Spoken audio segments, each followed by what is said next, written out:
Assalamualaikum warahmatullahi wabarakatuh.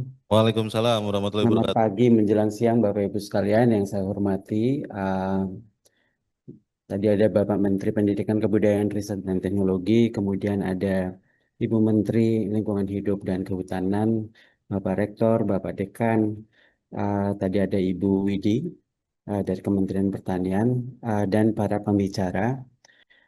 Tapi izinkan saya untuk dapat meng-highlight beberapa astacita yang sebenarnya akan menjadi panduan bagaimana kita akan mengawal apa pembangunan keilmuan dan teknologi pangan dan pertanian untuk menjawab tantangan pembangunan nasional ke depan.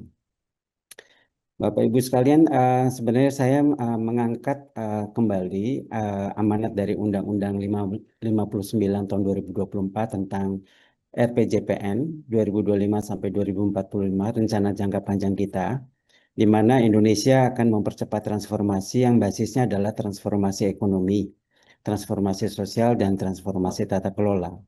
Harapannya ini bisa diperkuat dengan supremasi hukum, ketahanan sosial budaya dan ekologi, serta diperkuat dengan pembangunan yang mengarah kepada pemerataan secara kewilayahan, didukung dengan sarana prasarana yang memadai, serta dana kesinambungan dari dana pembangunan. Bagian yang akan saya tekankan mungkin berkaitan yang juga dengan sesi diskusi pada pagi dan sampai siang hari ini adalah bagaimana sebenarnya teknologi dan juga inovasi ini sangat berkaitan bagaimana kita akan melaksanakan transformasi ekonomi. Dia akan menjadi basis dari kalau kita bicara smiling curve dari manufaktur, maka iptek dan inovasi ini akan berada di awal yang kemudian akan mengarah bagaimana pola produksinya ini dilaksanakan dengan memanfaatkan berbagai teknologi dan juga solusi, sampai kemudian bagaimana produk-produk yang dihasilkan termasuk juga jasanya bisa dinikmati oleh konsumen. Dan semua ini terhubung tidak saja berfokus kepada sektor-sektornya di produktivitas ekonomi, tapi juga kepada pendekatan baru bagaimana integrasi ekonomi secara domestik dan global ini bisa dihubungkan secara seamless, secara lebih efisien, dan juga bagaimana kita memastikan bahwa apa yang dilaksanakan ini sesuai dengan prinsip-prinsip berkelanjutan. Pembangunan dari pertanian juga ini sangat berkaitan bagaimana kita membangun ketahanan dari sisi sosial budaya dan ekologi yang diwakili dengan bagaimana kita bisa menciptakan lingkungan hidup berkualitas dan juga meningkatkan ketahanan energi, air, dan pangan serta kemampuan kita untuk beradaptasi terhadap perubahan iklim dan juga ketahanan terhadap bencana. Beberapa upaya utama yang dapat di-highlight adalah bagaimana anggaran iptek ini bisa digunakan untuk mendorong komersialisasi menuju industri. Bagaimana industrialisasinya kemudian bisa dilaksanakan dengan memanfaatkan sumber daya alam yang ada, termasuk juga tenaga kerjanya, termasuk juga kemajuan dari teknologi dan inovasi, dan juga melihat pasar yang luas berkaitan dengan ekspor. Di sisi yang lain, kita juga melihat transisi energi ini tidak hanya bisa mengandalkan kepada materi yang berbasis dari mineral, namun juga materi yang berbasis biomasa, sehingga ke depan bauran energi, terutama yang terbarukan ini terus dapat ditingkatkan. Hal-hal yang lain kita melihat bahwa pengembangan dari ketahanan energi, air, dan kemandirian pangan ini menjadi satu relevansi di mana tantangan yang sekarang kita hadapi adalah adanya nexus antara pangan, energi, dan air. Dan pada saat yang sama, beberapa Pemda saat ini juga dihadapkan kepada satu misi besar, termasuk juga di tingkat nasional, untuk bisa mengawal pengelolaan sampah yang lebih terintegrasi dari hulu dan hilir. Dan semuanya ini membutuhkan adanya solusi dari teknologi. Berbagai arahan dari RPJPN tersebut sebenarnya kemudian dituangkan di dalam RPJMN yang jangka menengah dalam 5 tahun mendatang sampai 2029 adalah berfokus diantaranya kepada prioritas nasional atau asta cita nomor 2. Bagaimana sistem pertahanan keamanan negara dan kemandirian bangsa ini bisa dibangun dengan dukungan swasembada pangan, energi dan air, ekonomi syariah, ekonomi digital, ekonomi hijau dan ekonomi biru. Di luar itu juga banyak sekali keterkaitan dengan astagita yang lain, bagaimana semuanya ini bisa dibangun dengan infrastruktur yang memadai, mampu menciptakan lapangan kerja yang layak, didukung oleh kemajuan sains dan teknologi, serta kualitas sumber daya manusia yang unggul, dan ini juga berangkat dari tidak saja dari perkotaan, namun yang terpenting juga dari perdesaan, sehingga bisa mendukung pemerataan ekonomi. Dan untuk daya saing ke depan, hilirisasi ini menjadi satu kewajiban. Dalam 5 tahun ke depan, ada trisula pembangunan yang akan diwujudkan, bagaimana kita bisa menurunkan kemiskinan, meningkatkan kualitas SDM, dan mencapai pertumbuhan berkelanjutan mencapai 8%. Ini semuanya sebenarnya diramu dalam satu strategi yang terintegrasi, bahwa pembangunan perlu memastikan bahwa manfaatnya akan memberikan uh, apa manfaat, bahwa hasilnya bisa menurunkan kemiskinan, dan pada saat yang sama juga memberikan layanan dasar yang cukup bagi masyarakat, dan juga memastikan sumber-sumber pertumbuhan yang sekarang ada bisa dioptimalkan, baik itu yang berbasis kreativitas, berbasis sumber daya alam, maupun yang berbasis investasi atau kerjasama pembangunan ekonomi secara internasional. Beberapa program unggulan termasuk diantaranya makan bergizi gratis, swasembada pangan, energi air, program kesehatan, pendidikan, dan hilirisasi. Ini menjadi salah satu penggerak.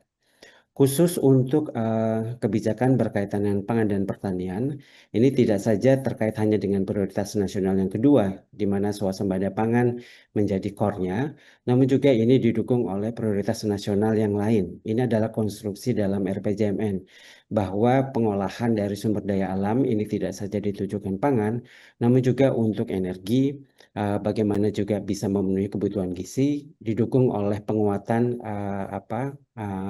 pengembangan SDM melalui pendidikan tinggi yang berkualitas dan merata, serta pengembangan STEM, Science, Technology, Engineering, Arts, and Mathematics, dan juga bagaimana semua pelaku-pelaku ekonomi termasuk BUMN ini bisa digerakkan untuk mencapai pertumbuhan yang lebih baik.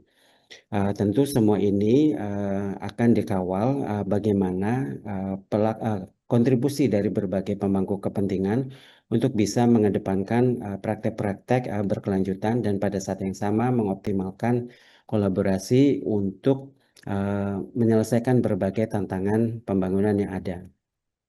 Kalau melihat dari sisi hulu, dari swasembada pangan, kaitannya dengan Fateta saat ini adalah bagaimana kita bisa mendorong modernisasi dari sisi pertanian.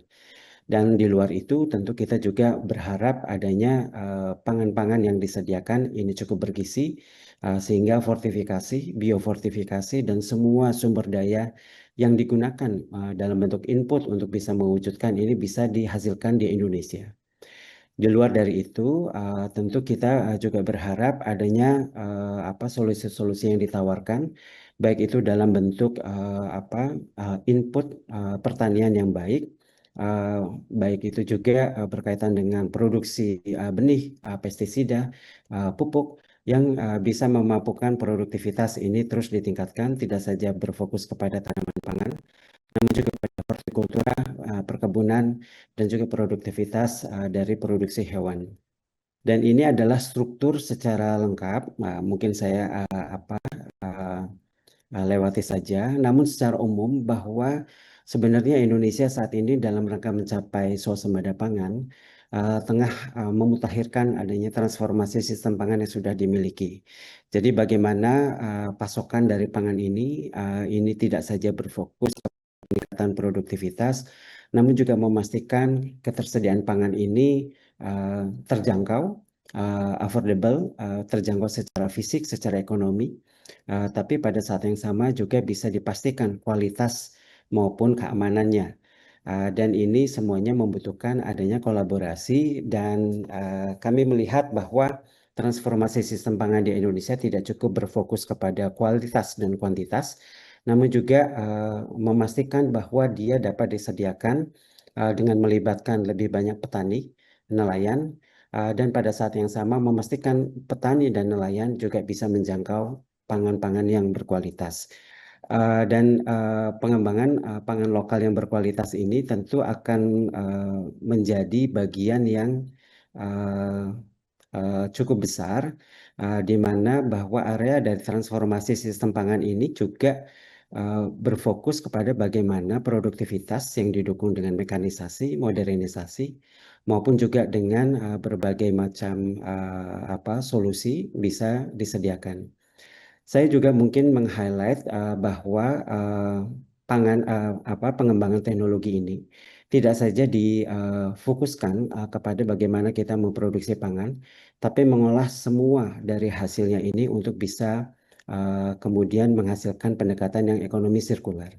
Di luar dari itu, kita juga memastikan bagaimana ekonomi biru, termasuk juga pemanfaatan blue food, pemanfaatan sumber daya laut yang besar, ini bisa menangani berbagai macam tantangan termasuk stunting. Bagaimana konsumsi kualitas protein ini sebenarnya bisa ditingkatkan dengan berbagai macam pola pengolahannya, preservasinya untuk meningkatkan dari kualitas pangan tersebut. Bappenas sendiri sebenarnya juga di luar dari itu sudah mengembangkan Food Loss and Waste Roadmap, di mana kita juga bisa memastikan bahwa ada solusi-solusi teknologi yang bisa diterapkan, dan ini banyak sekali startup yang memulai di sini, mulai mengembangkan berbagai bidang di sini untuk memastikan bahwa ekonomi sirkular ini bisa menciptakan manfaat yang lebih besar, nilai-nilai ekonomi lebih besar, bahkan keterjangkauan dari pangan yang berkualitas kepada masyarakat. Pengembangan bioekonomi juga cukup besar potensinya di Indonesia, baik itu untuk tanaman obat, pangan, maupun untuk energi. Dan ini menjadi salah satu bagian juga bagaimana kita memanfaatkan sumber daya hayati untuk dapat menciptakan sumber pertumbuhan. Kemudian berkaitan dengan energi, bahwa pangan ini tidak saja ditujuk pengolahan dari sumber daya hayati, ini juga bisa meningkatkan kapasitas Indonesia untuk juga menghasilkan bioetanol yang berbasis tebu dan sumber yang lain untuk bisa menciptakan bauran energi yang baik. Bagian terakhir mungkin saya akan sampaikan seperti ini. Bapak Ibu sekalian, nanti materinya bisa dibaca secara lengkap. Namun saya ingin memastikan bahwa apa yang sekarang dipersiapkan oleh IPB, sebagai alumni juga saya sebenarnya banyak berharap bahwa sekarang terdapat satu tren di mana penyerapan tenaga kerja, terutama lulusan perguruan tinggi ini cukup rendah. Sehingga relevansinya ini perlu ditingkatkan. Melihat bagaimana industrinya akan diarahkan, industri yang akan berkembang, investasi yang akan masuk, sebaiknya ini dapat disiapkan dengan baik. Dan ilmu pertanian merupakan salah satu bagian saja di mana lulusan yang dibutuhkan untuk industri sekarang lebih kompleks, termasuk kemampuannya dalam segi soft skill. Dan tentu kami berharap bahwa semuanya ini mungkin bisa dikawal oleh IPB ke depan, dan juga bagaimana perguruan tinggi ini dapat tidak saja berfokus kepada sebagai pusat unggulan, tapi juga bagaimana bisa mendukung program-program nasional secara lebih baik. Kami berharap dengan kerjasama Pentahelix, maka keterjangkauan dari lulusan perguruan tinggi sebagai penggerak perubahan ke depan, transformasi ekonomi, sosial, dan juga ekologi, harapannya semakin memperkuat kemampuan Indonesia untuk mencapai pertumbuhan yang tinggi dan cita-cita visi untuk menjadi negara maju di tahun 2045. Mungkin secara singkat demikian yang dapat saya sampaikan. Waktunya tidak banyak, sayang sekali, tapi ini bahan akan saya share untuk menjadi pegangan dari Bapak Ibu sekalian. Terima kasih. Wassalamualaikum warahmatullahi wabarakatuh.